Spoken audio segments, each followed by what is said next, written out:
start broadcast button, and then Hangouts be like, "You're about to go live." Like, well, yeah. I clicked the start broadcast button, motherfucker. So I assumed I was going live. Welcome to the According to Sources podcast. This is your host Andre Williams, joined by Robert Tate. Robert, say hi to the people. What's up, people? All right, we ain't even gonna go through this bullshit. Before we get started, you know, we don't do podcasts a lot. We know this, whatever. But before we get started, today we're gonna talk about the Bulls. You know, what we normally talk about. But before we get started, I want to throw out a rest in peace to Fife, Fife Dog, man. He passed away. I believe it was Thursday morning or maybe Wednesday night. I can't remember which day he passed away. Anybody who listens to hip hop, you listen to Tribe Called Quest. I mean, you're an '80s baby. You listen to You Tribe Called grew up Quest, on so this. yeah, you know who Fife is. You know what he was about. So we throw a rest in peace to Fife Dog, and I know I listened to a hell of a lot of Tribe the following day while I was sitting at my desk working. It was pretty much Tribe all day. So rest in peace to Fife, man.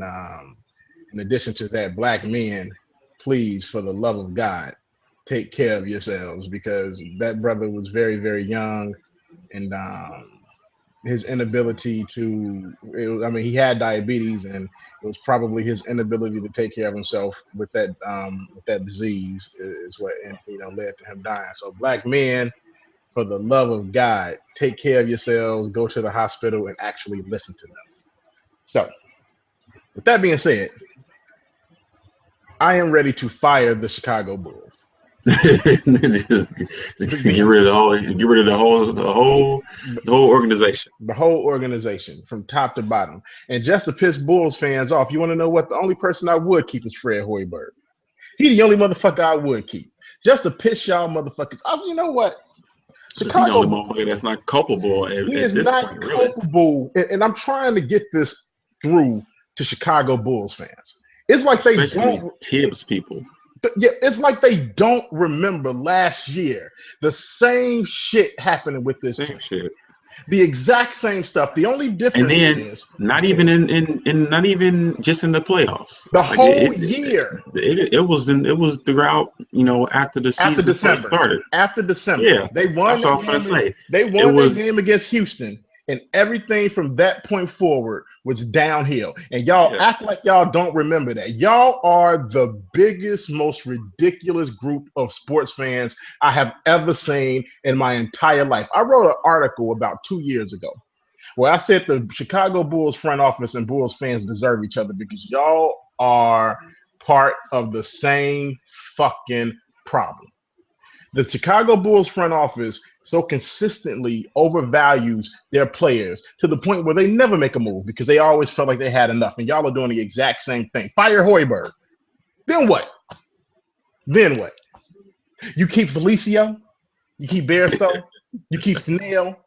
Do you realize that in 2 games this week, we started, or 2 games this season, we've started a guy named Cameron Bairstow and a dude named Cristiano Felicio? Two people Yeah, that I mean, shouldn't even be in the goddamn NBA. as much as you know what, I think Felicio has a spot in the league. Bearstall As definitely as a fucking doesn't. Felicio is your third big man. Yeah, He but cannot be starting. but Bearstall has no reason to start Bairstow him. should never be And in the I goddamn know, league. and like I said, I know that I'm not, I'm not confident 100% in what Fred can or can't do. I'm not I either, don't but I just don't know. I don't know, but I do know that that was a mistake starting him that game. And I was Yeah, pissed when I heard about it. I'm like, wait, what? Why is he starting him? Because he wanted to bring Portis Bobby off the bench. off the bit. It was something like he wanted to get Energy. his His energy. yeah, whatever. I was Yeah. like, what? No, no, no, Fred, no. You're the I'll first say round. You're the first round pick. You start yeah, him. I would start him, but I'll say this about Bobby: he's been an absolute train wreck He's since been a about dumpster fire. since about But I mid tell December. you what, I'd take his dumpster fire over Barristow's dumpster fire I any would day too, of the but week. nevertheless, like these are the things. You know, he's a rookie coach. There are things that he's going to do Is going to be Gonna is be going to be questionable. yeah, it's going to be questionable. So I expect some Learning of his is things. still learning. Yeah, he's still learning. Those are things that you expect from him, right? So, but what I don't expect to see is a team that doesn't even care. But unfortunately, what That's I what I don't do understand about this that's team, what I man. do expect from this team because I saw it last year. I said last year, right, that it the Bulls look like a team that is going to work.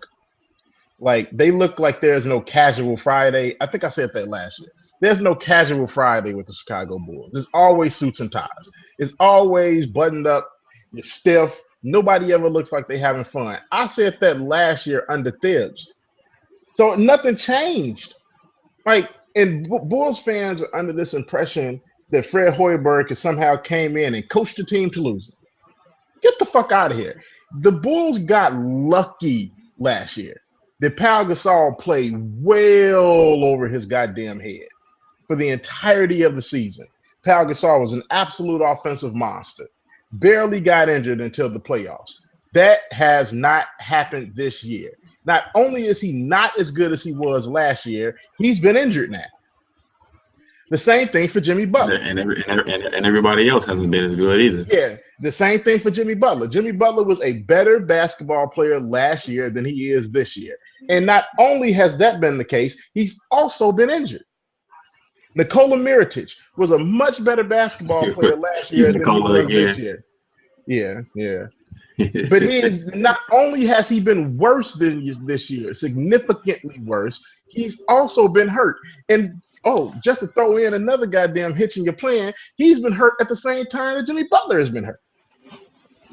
And then when you actually have something going on, you have all these injuries, you have a rotation that's working, Etuan Moore is your starting shooting guard, then he goes and gets hurt. You tell me how that is coaching. Please explain it to me. Please explain to me how Thibs is going to come in here and coach, because this is all this is from Chicago Bulls fans. There's people pining for Thibs. Thibs was not going to do anything. That team quit on him last year. They quit on the all so mighty Tom Thibodeau. They quit playing for him in that game against Cleveland. It's like people forget that. It's like that. Like they forget that. I mean, they were GarPax was resigned to bring back the exact same team. So if the exact same team from last year quit on the coach, they quit on him. The coach that they'd had for years. So why would you think that, well, you know what, we'll just try again? No, you're doing the same thing that the front office is doing. They want to bring back the same people and do it all over again. That's what's insane to me, that the Chicago Bull fan doesn't realize. Like, you're complaining about the front office, but you're literally doing the exact same thing. It's not the players, it's the coach. It's Tibbs. I mean, it's Fred. Fred don't know what he's doing. Fred. It's not Fred. They don't run Fred's shit anymore. They run. It's crazy because they come up with these stats, or not even these stats, but just these statements that be, you hear it, whenever they play together. What was it? It was just a couple weeks ago or a week ago maybe, that it was like the first time the starting lineup. It was like one game. It was like one game. Yeah. And it was like the first time all year they was all on the court at the same. I think they might have won that night, maybe. I don't remember. Yeah, they were 1-0. With it was Jimmy, Derek, Mike Dunleavy, Taj, and Powell. And that was like the first time all year. I was like, wait. I remember we were saying that same goddamn thing last year about how good the team was, and they had the starting lineup. The problem is they never had the starting lineup. They never on the floor together, which is why something has to change with these players. And like, I was thinking about this the other day. I will ride for Derrick Rose no matter what.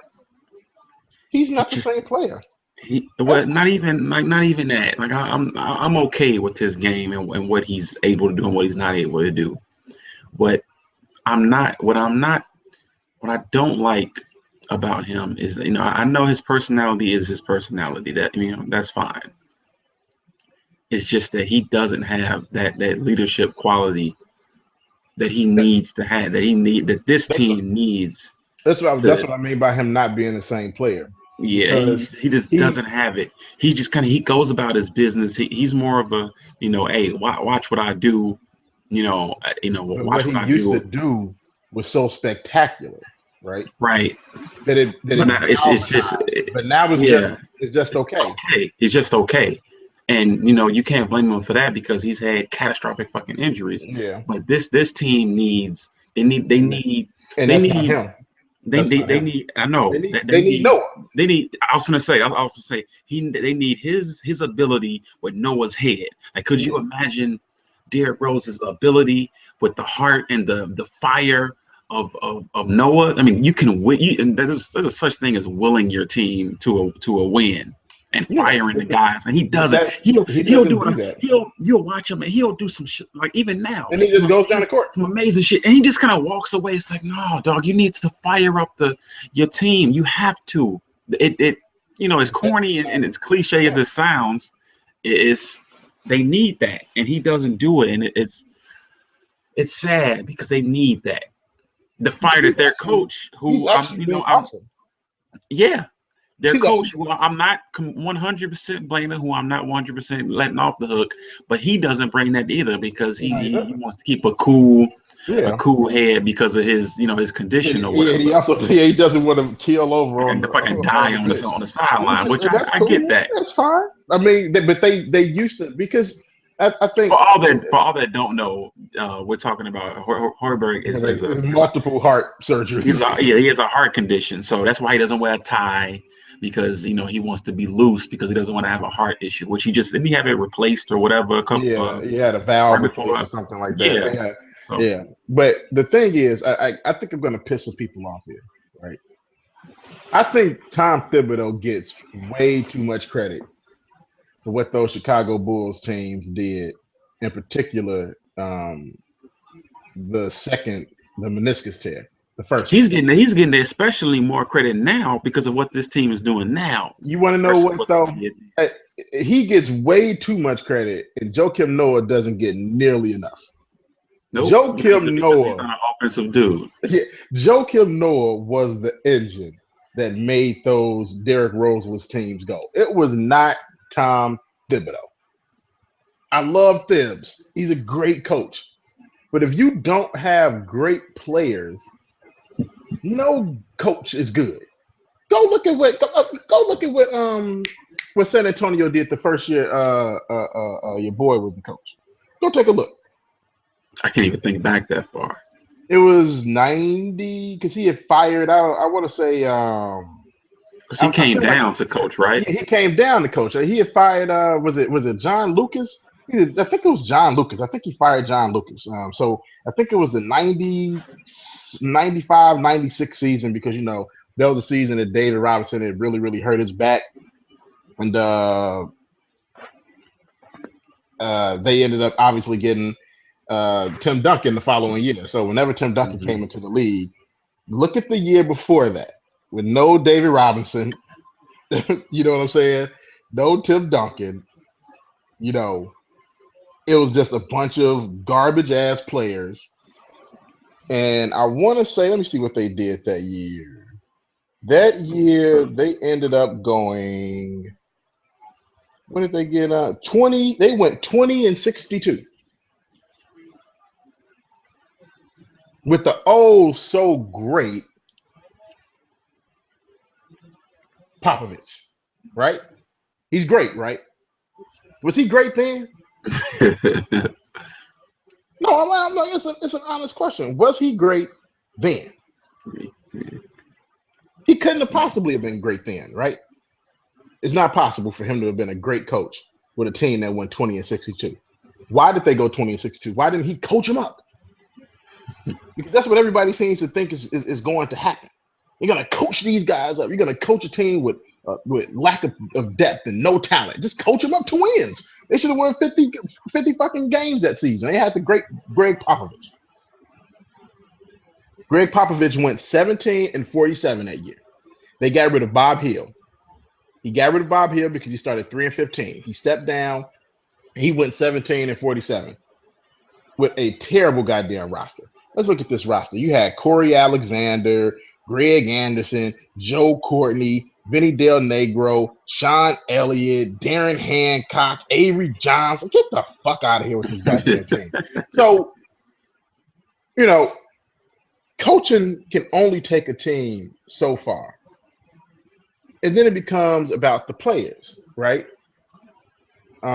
It's and like I asked a couple of people the same question, like because it's funny what a good coach is in a league to certain people. Like OKC just won their 51st or 52nd game like a couple games ago, and Billy Donovan is a bad coach. So what the fuck is a good coach? So what they're telling me is that that team is good because they have good players. It has nothing to do with the coaching, right? That's what you're telling me. That team has won 50 games this season because they have Russell Westbrook and they have Kevin Durant. So on one hand, it doesn't matter that Benny Donovan is a bad coach. He has great players. The Bulls don't have great players, and somehow it's Fred Hoiberg's fault. Something doesn't add up in the logic that I'm getting from fans when it applies to what a good coach is and what a bad coach is. I was told all up and down that Black was a terrible coach. They went to the fucking NBA Finals last year. So once again, you're telling me it didn't matter that he was a bad coach. He just happened to have a great player. The Bulls don't have any great players. They don't have a great player anymore. Derrick Rose is not a great player anymore. He's really good one. Really good. But that's it. Derrick Rose can be the starting point guard for an NBA championship winning team. But he cannot be the best player anymore. Not anymore. And he's the best player on the Chicago Bulls. I know you guys love Jimmy this, Jimmy that. Derrick Rose is still better than Jimmy Butler. Because if Jimmy was so good, he would recognize that at this point. I mean, does Jimmy play the two? He's playing the two, right? Yeah, he's a two guard. So he would recognize that, you know what I need to be able to do is shoot. My point guard can break a defense down and kick it out. And they don't run this for Jimmy at all. They only run it for Powell because Powell's the only motherfucker that can shoot. He can break a defense down and he can kick it out. If he was breaking the defense down and he had a two guard that was a lights out shooter, I mean they would be a whole lot better. But instead he's breaking it down. He has to kick it out to his center or whatever the hell Powell is at this point. A really bad basketball player. Kick it out to him, where if he misses a shot, you don't have anybody to rebound. Yeah. It looks like there's a barn burner going on in Kansas Villanova right now. Yeah, I figured. Absolute incredible basketball game going on right now. Yeah, I figured that one. If Kansas loses this game, I mean, not that my brackets were anything to look at anyway, but if they lose this, I've lost both of my championship teams. Unreal. Yeah, you can forget about it. But yeah, but back to the point of Derrick. The team, he's just not good enough anymore. And that's okay. It's okay to say that. It's okay to say that he can. I mean, there's a good possibility that with the trajectory that he's on, the next year Derrick will be in the All-Star game. There's a good. I mean, granted he stays healthy. That's possible. The way that he's been playing basketball lately, if he does it for an entire season, yeah, he'll be in the All-Star game next year. But he's not. He can't be the best basketball player on your team and expect to win the championship. Oh, you got to have a wing player that's your best player. Yeah, because typically in the NBA, your point guard can't be the best player on your team. You just can't. I mean, outside of Magic Johnson. Yeah, I mean, we're talking about a cat that's 7 feet tall playing point guard. Or Isaiah Thomas. Those are like outliers. Normally, the best player on a team is even Isaiah center. He has such dope players around him, though. Yeah, the Bulls had that situation where they had really dope players around Derrick Rose, and I to this day I believe in 2012 they would have won the championship if he didn't tear his ACL. I stand by that to this day. They had the perfect team to beat Miami that year. You look at what happened against the Boston Celtics. Miami ended up going 7 games with them and dispatching them in 7. And that Boston team was dead and over. They were over with. The Bulls were like the Boston Celtics on steroids that year. Um, so I think they would have actually beat them that year, but it just didn't happen because for the obvious reasons. But now you have to start looking past that. You got to start looking at what you can do to get better as a team. And, you can't get better as a team if the Chicago Bulls front office takes the mindset of the Chicago Bulls fans. Like if the Chicago Bulls front office goes, okay, what we're going to do here is we're going to once again bring back the exact same team, but the only thing we're going to do is we're going to get rid of the coach and bring in a new coach. Like what? Like it doesn't change anything. The players are still not good enough. This is what you guys aren't understanding. They're Try not hard team, good man. enough. You had this try hard team That that doesn't was try hard that anymore. was that was egging out 50 because they can, because they've done it. They've done enough of that. It's been years of that, and how the front office couldn't understand that is beyond me. You had a try hard bunch. We've been talking about this shit for years. And the reason why we've been talking about it for years is because usually, typically, if you do have the try hard bunch that's been winning 50 games, you usually get to the wall that is fucking LeBron James, and then you realize, you know what? We Try need more hard talent. isn't good enough. We You need need we more need more talent. we need more talent. And they felt like what they were bringing in was enough talent, and it wasn't. It's not. And what?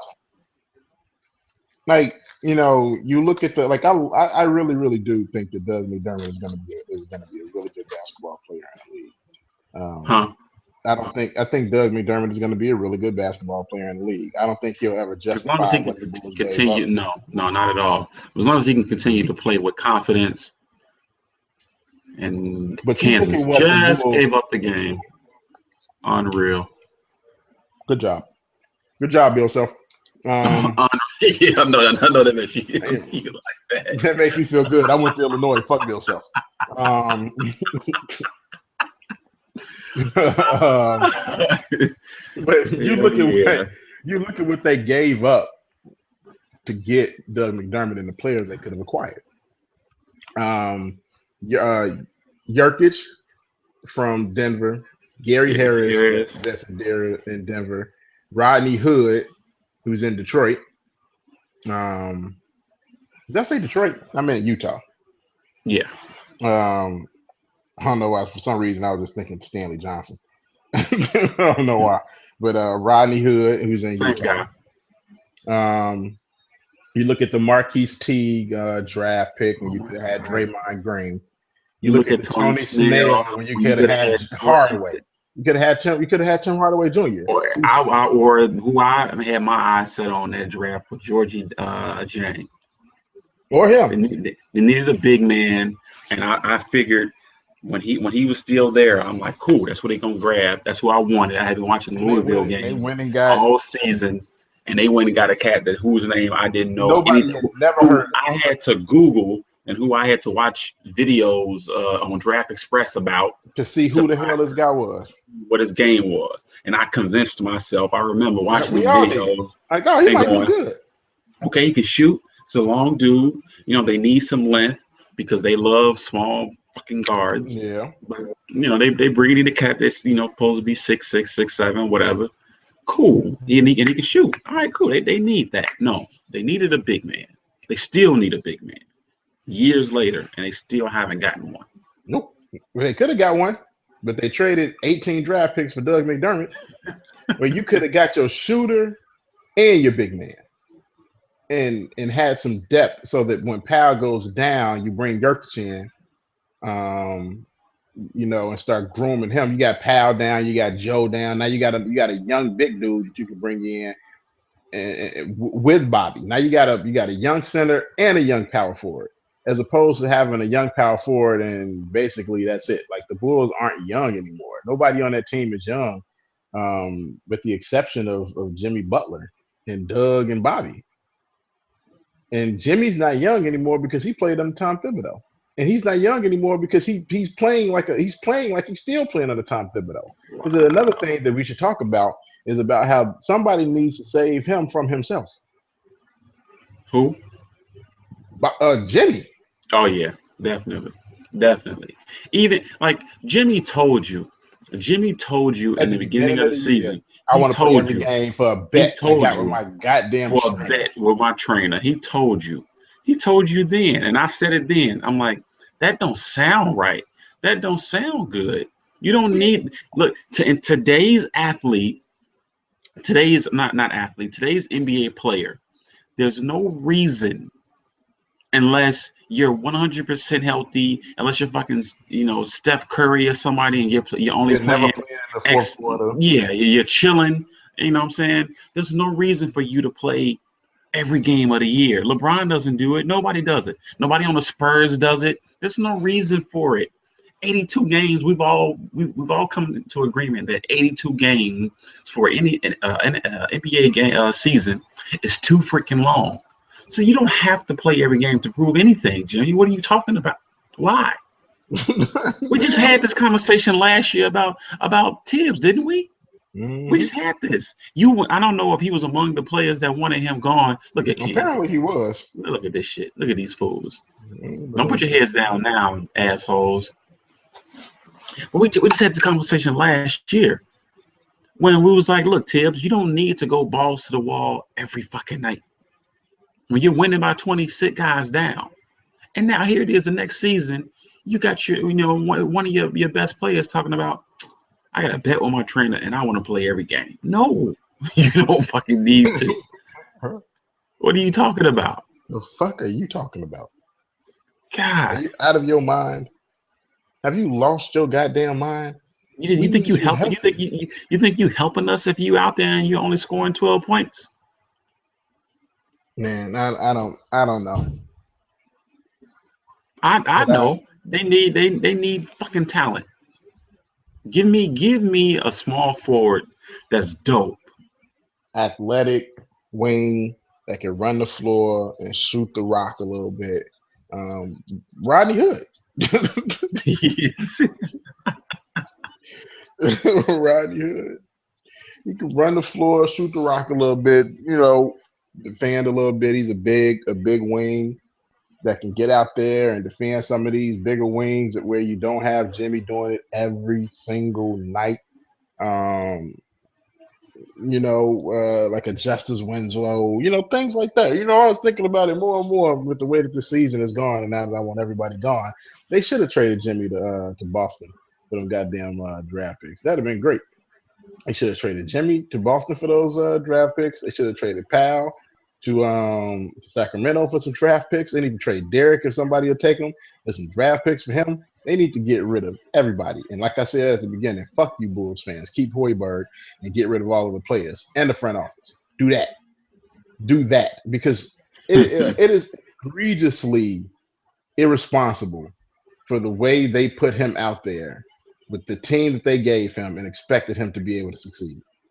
The coach is supposed to put the players in the best position to succeed, and it is the front office job to put their coach in the best possible position to succeed. And the front office has failed. They brought back Aaron Brooks, who Aaron Brooks wasn't all that great last year, but he was just good enough to win you some games. Aaron Brooks has lost multiple games for the Chicago Bulls this year by being a minus player You just constantly at bringing almost back every these game. small ass fucking guards, man. I don't understand that shit.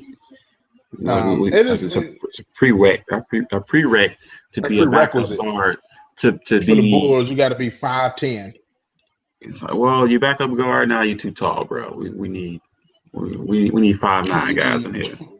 we need the smallest possible guard imaginable. You It's gotta not have to like put. like Derek. You already got a starting point guard who's only like 6'2". So like you should try to like come off the bench with like a different like a change of pace or something like that, as opposed to coming back like even smaller. Like it's stupid. Um, I think for Nico, I'm I I want to say that he's a bust. I want to say that he's a bust, but Ooh, the thing that's keeping me from saying it is that a lot of players in their second year I was gonna say it's got are to be the second worse. year thing, right? Yeah, a lot of players in their second year are worse. So I'm not going to call him a bust yet. But what Nico needs to do over the summer, and if I'm the Chicago Bulls front office and Lock his everybody, I'm monkey telling ass in. him, you are not playing in the Olympics. One, you are not leaving the United States. Two, and you may not ever be able to leave this goddamn facility until we see you put on at least 15, 20 pounds of muscle, until we see you come back with a completely reworked jump shot. Like there has to be some serious This flimsy shit you're doing ain't working. recalibration for his game. His game needs to be completely recalibrated because what happened, and I know that you Hoiberg haters think that he's coached Nico to a worse year, but no, that's not what happened. What happened Nah. is Nico is doing the exact same shit that he did last year, and people have film on him, and they're not falling for his shit, and neither are the referees. This isn't Hoiberg coaching him down. This is him not coaching. This is not him not making himself better. That's what happened. I know you guys want to blame Hoiberg for everything. Hoiberg has made everybody worse. No, no, no. He hasn't made anybody worse. There's perfectly good reasons why some of these guys are worse. Like you take Powell, for example. He's a year older. If you expect the Powell to be 20-10 this year again, well, I got a bridge I want to sell you because you're a fucking moron. It was what are the what are no, the Bulls expecting to do next year? Is a question. I don't know, but Since they, they since gonna they pay him. supposedly want They him. gonna pay him $20 million a season to do it. Fucking idiots! Look at his knee. His knee is about to explode now, and the Bulls are the Bulls can't wait to jump at the chance, at the opportunity to overpay him a whole bunch of goddamn money and ruin any potential chances of anything the franchise may have. Because it and all hope is not lost with this team, but they have a lot of holdovers from an era that does not work in the league anymore. So you have big men that can't run or can't shoot. Um, Mm. the big man that you do have that can run, he can't shoot. Taj, have you ever seen Taj try to shoot a 3 pointer? I don't think I've ever seen him hit the rim on a 3 pointer. I don't even think I've seen him hit the rim. I don't think I've seen him take one. I've seen him take them, and they've all been air balls. Every last one of them. You have Joakim Noah, who's the good defender, but he doesn't have any offensive game, and his knees are all messed up. You have Pau Gasol, who's the offensive guy, but he can't play any defense. Like that's not how the NBA works anymore. Your big man has to be versatile. He has to be able to shoot. He has to be able to defend multiple positions. The Bulls don't have a power forward like that, or a center like that, or a player like that. Like the closest thing would be like if they got a shooting guard and a small forward and started making Jimmy Butler play the power forward. Like that would be the closest thing to it. Because they don't have anybody on their team that is as versatile as the NBA dictates you should be. Like even San Antonio Spurs has a guy that's ridiculously versatile in Boris Diaw. The Bulls don't have one player on their team that is nearly as versatile a player as Boris fucking Diaw is. That's a problem. We're not even saying that they need a player like Draymond Green. They could, if they had Boris Diaw, they would be significantly better. At least he's a big man who can shoot. He could shoot. He could dribble. He could defend multiple positions. Even at his weight, he still defends multiple positions. He could pass the ball. The Bulls don't have that. He rebounds well. He posts up. He shoots. He does every goddamn thing. The Bulls don't have a single player like that. That is a problem, and that is not a coaching problem. That is a personnel problem. I don't. I mean, I'm trying to get. Somehow we're not seeing that though. Yeah, people are not seeing that. I'm still getting stuff on the Facebook page where people are talking about Fred Hoiberg this and Fred Hoiberg that, and not one person has said anything. Well, only one person has said something about the front office, but everybody else is just talking about Fred Hoiberg. And I'm like, y'all are the problem. You're the problem. If Bulls fans don't complain enough about the front office and all they do is, hey, we're going to keep firing coaches, Yeah, we're gonna get a different coach every goddamn like we're gonna be the Sacramento Kings. Like everything is the coach's fault, and you keep the same players around. That's stupid. It's absolutely ridiculous. You guys need to open your fucking eyes and see what the true problem is. It's not a coaching issue. Fred has his issues, but all first year coaches have their issues. I said it earlier. Billy Donovan has coached his team to 50 wins, and people think he's a bad coach. So there's always going to be these issues with these first year coaches, especially the ones that's coming from college. They have to learn the NBA game. You don't learn that in a year. It's like you don't expect a college basketball player to just come in and be dominating. Like that rarely ever happens. You don't see college players come in and just start dominating the league.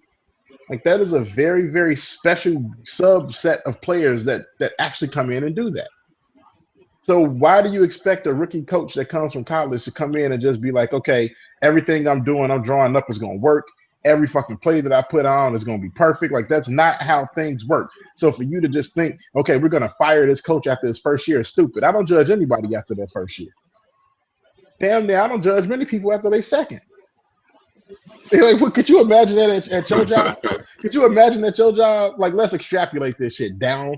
It's like after your first week of fucking up, they'd be like, "Nah, dog, you fired." Like that's what y'all are asking for Fred Hoiberg. It's been 1 year, and he's just not a good coach. I've argued with this dude on Twitter non-stop for like a week about this. Like it's been non-stop about Fred Hoiberg this and Fred Hoiberg that. And people keep telling me, which is pissing me off, that the Bulls have the same team this year as they had last year. And that is bullshit. This is by no stretch of the imagination the same team. And then I've also heard people tell me that the injury situation is the same this year as it was last year. That is bullshit too.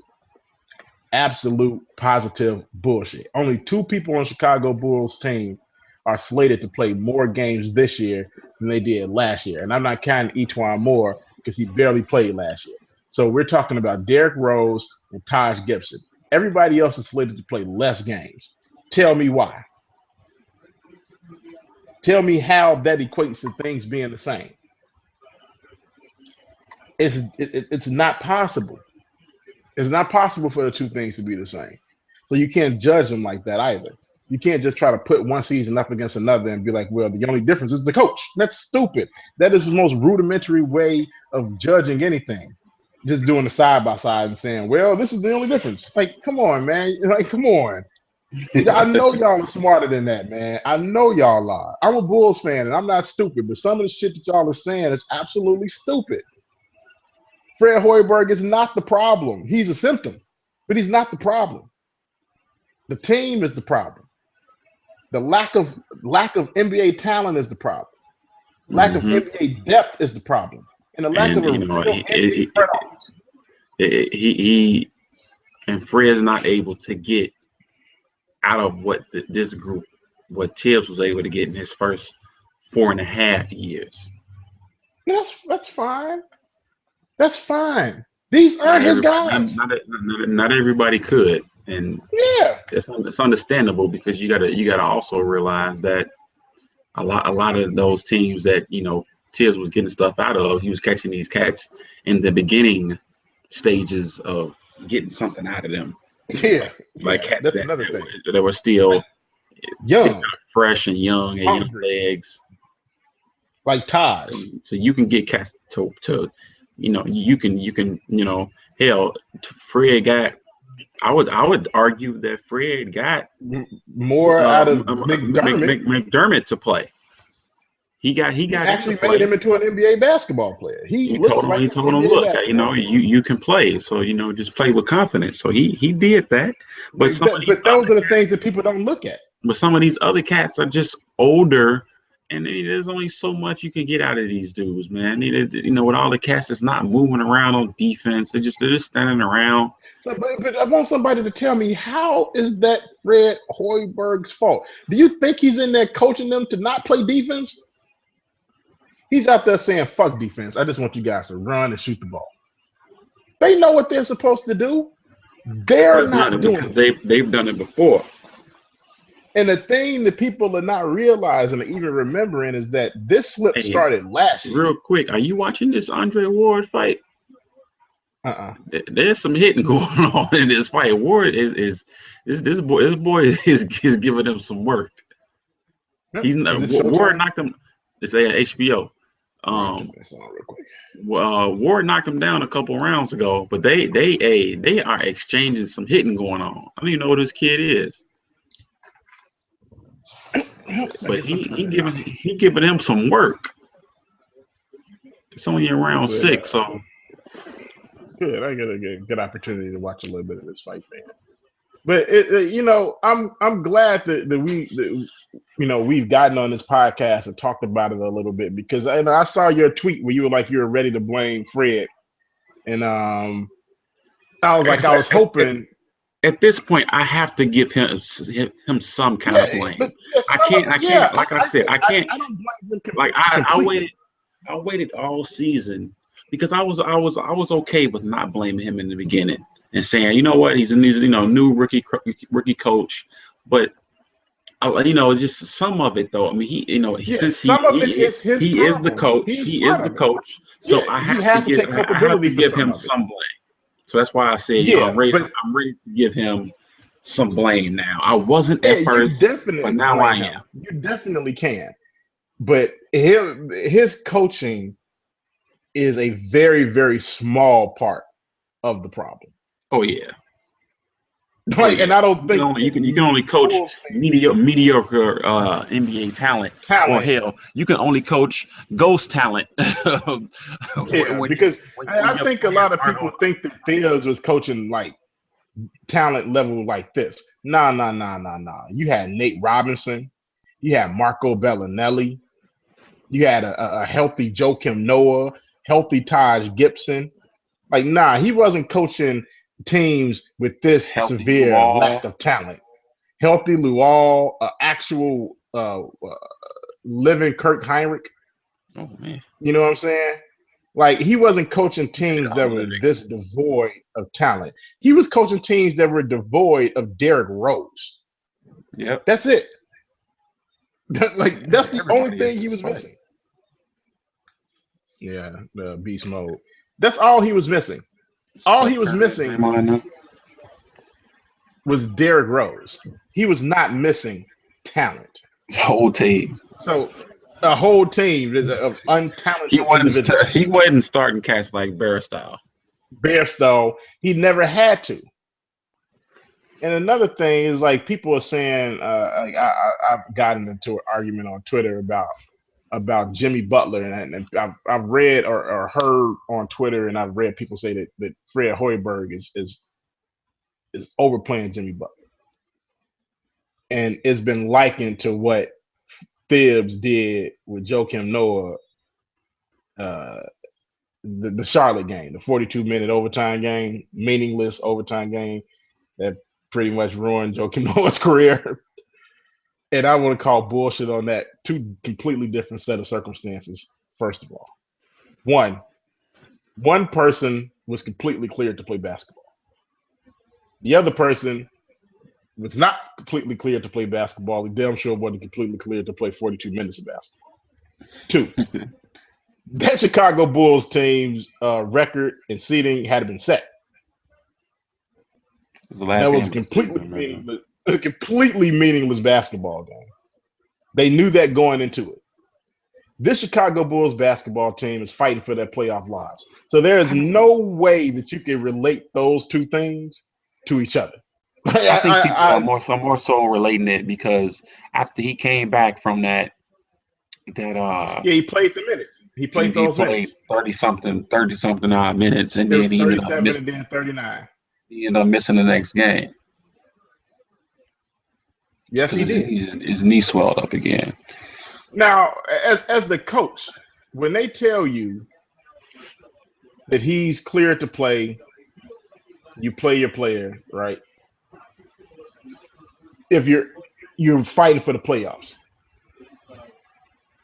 they tell you this guy's cleared to play and your playoff seeding is set. Why? Like it's not the same to play that guy 42 minutes in a game that meant absolutely, positively Nothing.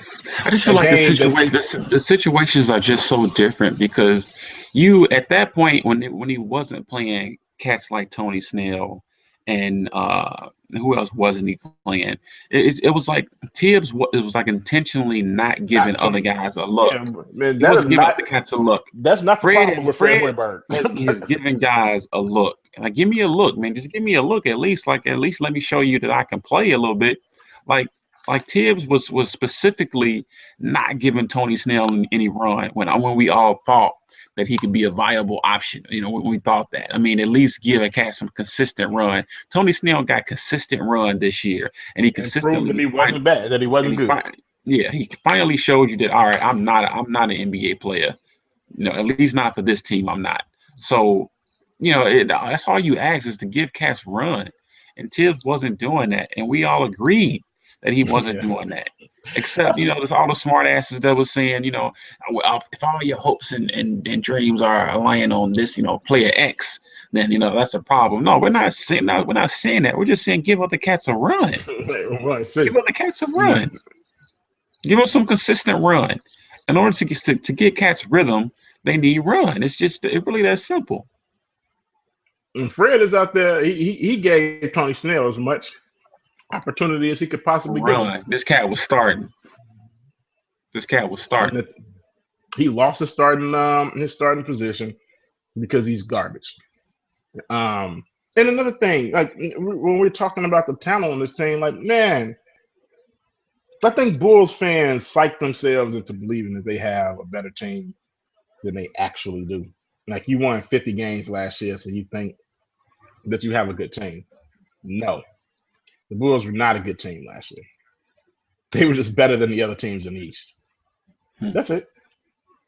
That's all. They were also healthier last year, man. They were so much No, healthier last Rob. year. No, Rob. I was told that injury situation. Let me see if I can find this tweet. I want to find this tweet. I want to read it because I was told specifically that the Bulls injury situation was the exact same this year as it was last. I'm gonna find it. You can keep talking. No, I'm gonna find this tweet. You best believe I'm gonna find it. And I also just saw something. I didn't read the article. Somebody just retweeted something about uh, the you know, blaming the injury, you know, the injuries this year on Tibbs, and you know, somebody was trying to call bullshit on it. Didn't I you? don't know Didn't you? why. I mean, I tweeted that. I tweeted that like 3 weeks ago. I was like, "Is there a such thing as residual Thibs injuries?" And I was being I somebody just was saw it like like 3 minutes ago. Let me see if I can pull up the article. yes, somebody was like I can't remember who said it, but somebody was like come on, dog, you can't be serious. And I'm like I'm kind of like I'm just joking, but not really. Like is there like it could really be a thing? Or like it's residual injuries from so many minutes playing under him. I know I coined the term the Thibs, but I'm coining the term residual Thibs. I think that's a real thing. Here's the thing. I said, I tweeted out, Fred can obviously be better, but this roster is really, really bad. No amount of coaching can change this. And then I got a tweet where someone said, um, what did he say? Same exact roster as last year, which isn't true. Won 50 games, same injury situation, which also isn't true. None of that is true. It's not the same roster. It's not the same injury situation. In two completely different seasons under two completely different coaches. That's why I said it's dumb, or I don't want to say that it's illogical to try to place two seasons against each other and then to say the only difference was the coach, because that's just not the truth. That's not the truth. I mean, just say you don't like Fred Hoiberg. I'd rather you just say that and just say you really wish they hadn't fired Thibs. I would much rather you said that as opposed to trying to find some pseudo reason for why things are not working out for this team when the truth is right in front of you. The Oh Bulls players are shit! telling you. Yeah, I saw that. Wait, they said Yeah, the body it was a shot. low blow. No, he's saying it wasn't a. Oh, No, he said it was a low. No, they're saying it was a low yeah. blow. But I think we've pretty much said everything that needs to be said about this I was team, just man. checking out what I was talking about this tweet. Somebody was talking to Hoops Critic, and I guess the conversation I didn't backtrack enough to see what they were clearly talking about Tibbs though. So he says, made them play hard. What are you looking at? This team is broken down because of Tibbs. Front office sat on roster too long, and then Hoops Critic Yep. replies. He says, "This is new. Blaming last year's coach for this year's injuries. Do we want to pin the JFK assassination on Tom too?"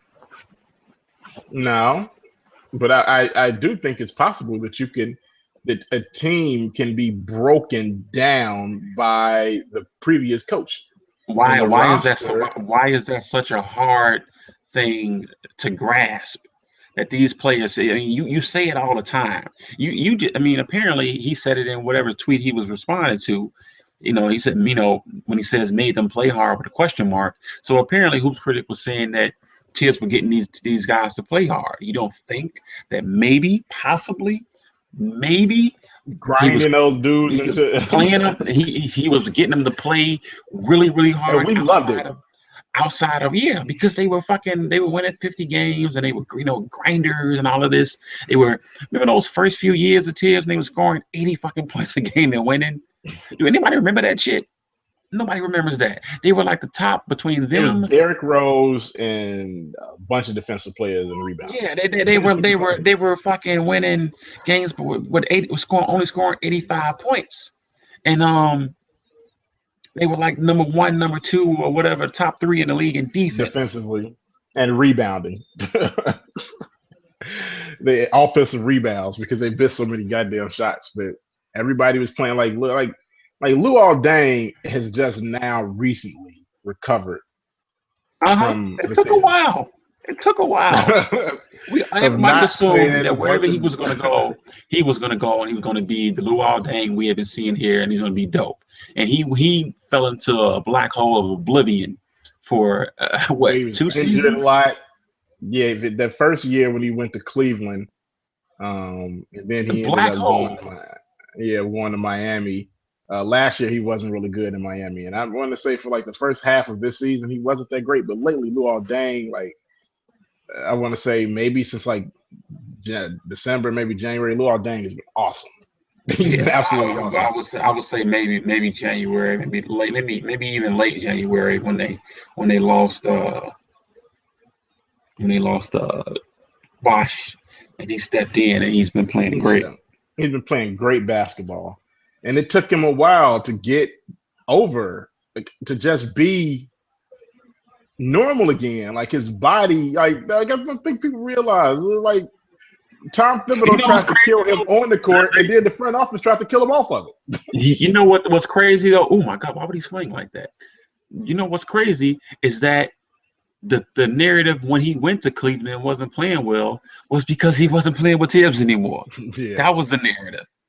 Not that he was I a don't broken think. down player that was on the verge of dying. It was because he wasn't playing Spinal with tap. Tibbs. Because he wasn't playing with Tibbs anymore.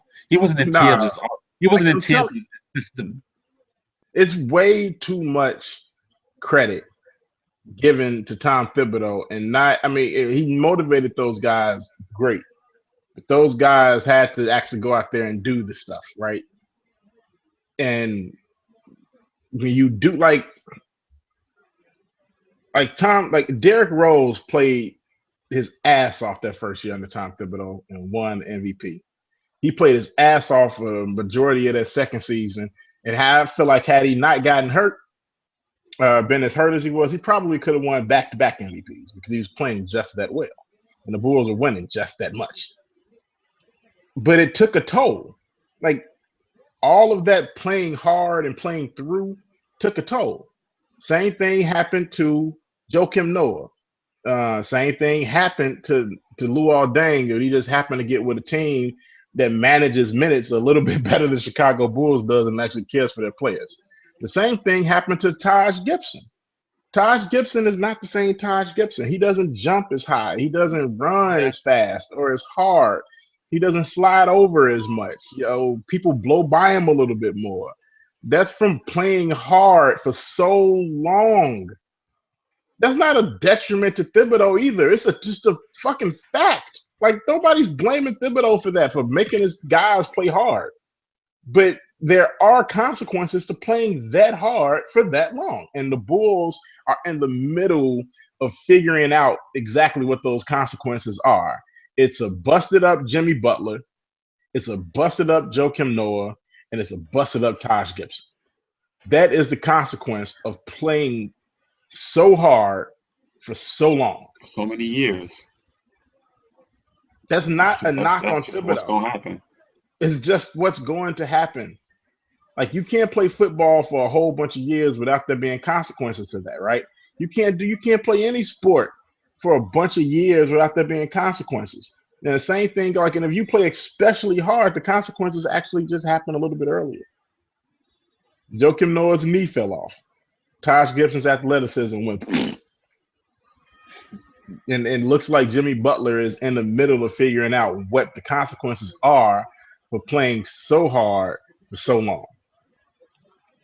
Nobody's blaming Thibodeau, but I think that those consequences should be acknowledged.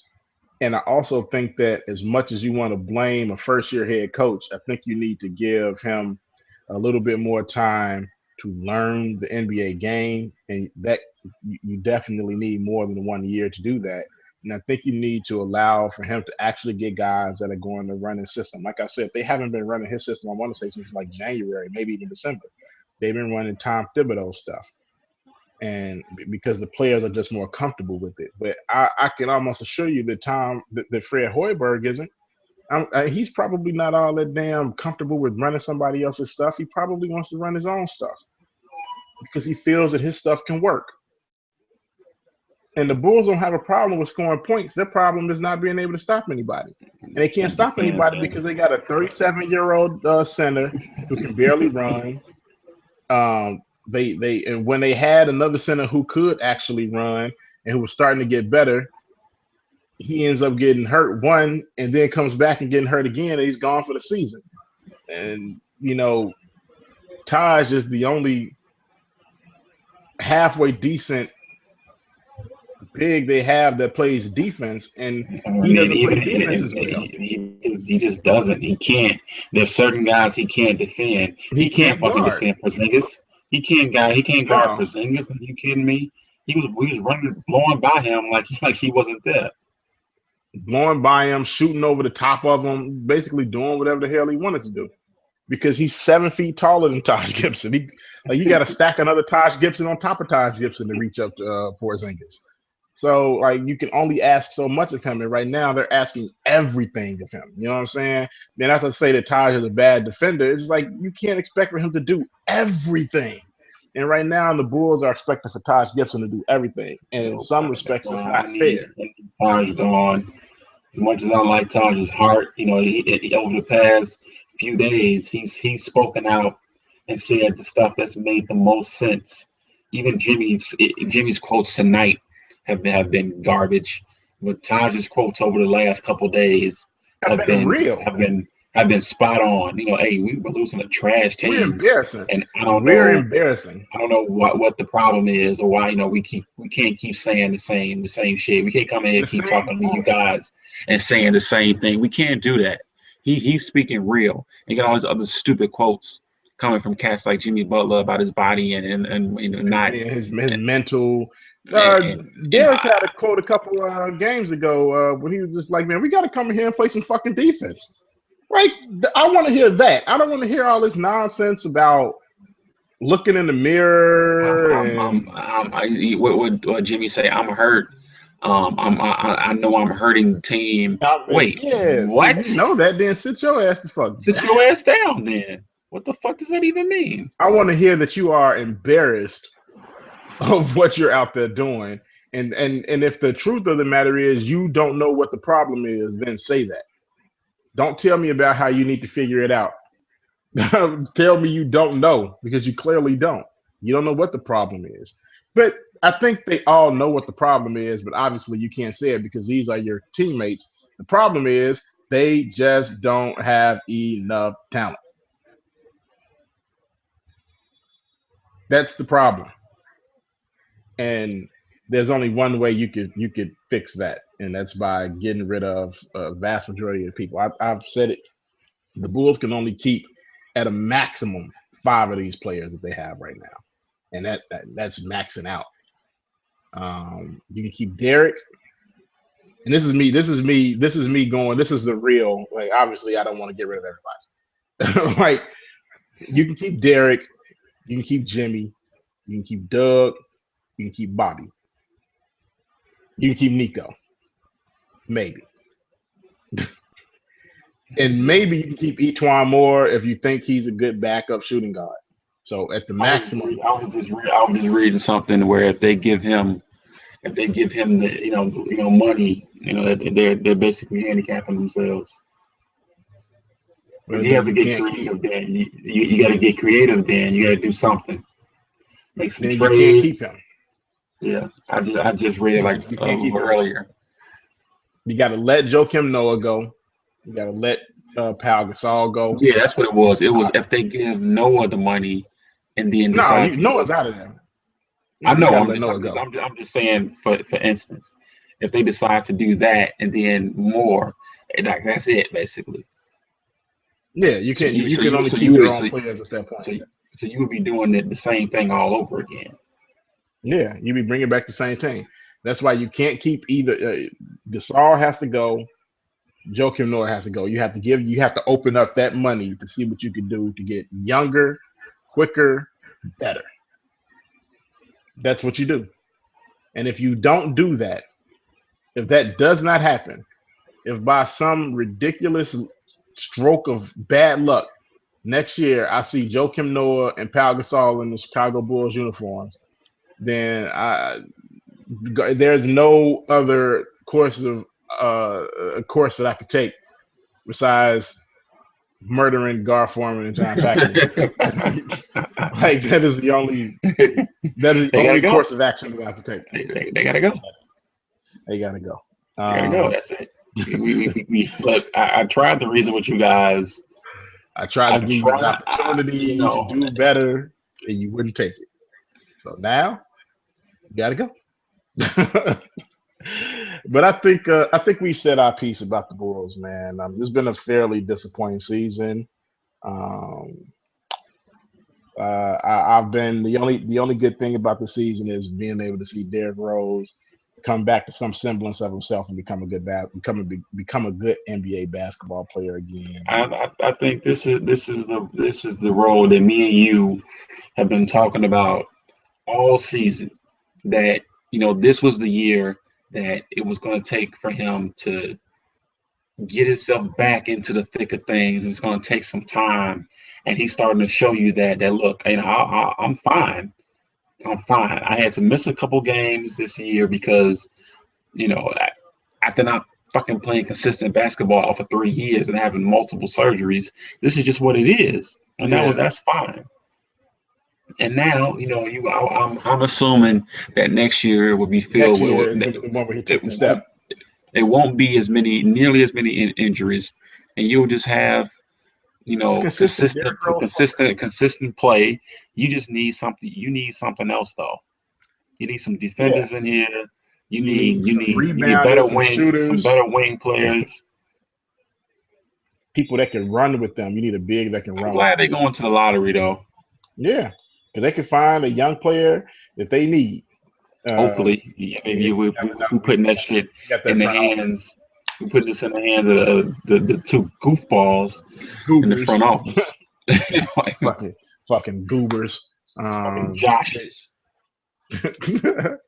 but I think you guys get the point. Everybody's not going to agree with what we say, and that's fine. I definitely invite anybody who has something otherwise to say. Oh Shoot me shit! an email at accordingtosources@gmail.com. I tell you Um, what, you don't agree with me? Kiss my ass. How about that? well, you kiss my ass too, but Yeah. I would like for you to come on the podcast and just discuss it. I like discussing. Talking about things is like my favorite thing to do when it's something I'm really interested in.